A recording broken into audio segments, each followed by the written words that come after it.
Welcome. In this video, I'll show you how to upload full Facebook profile picture without cropping. All right. If you found this video helpful, please leave a like and subscribe to the channel for more such tutorials. Now, first off, do not open the Facebook app.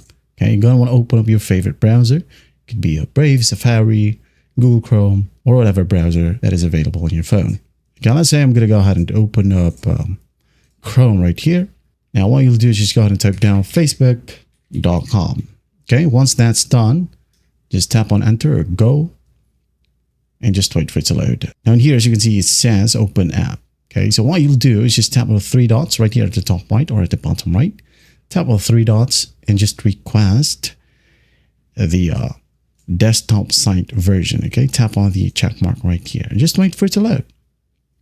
Now once it loads, you're gonna want to tap on your profile, wait for it, and just tap on the camera icon like so.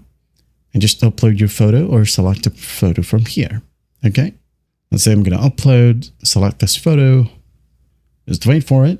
Now just make sure, okay, if you have mistakenly tapped on the crop photo, just uncrop it. Okay. So when you go ahead and upload this one or save this one as your profile picture, of course, the circle will keep it. And when you go ahead and tap or view your photo, well, all of the grayed out section right here will be available as well. Okay, that is it. I hope this video helps and I'll see you in the next one.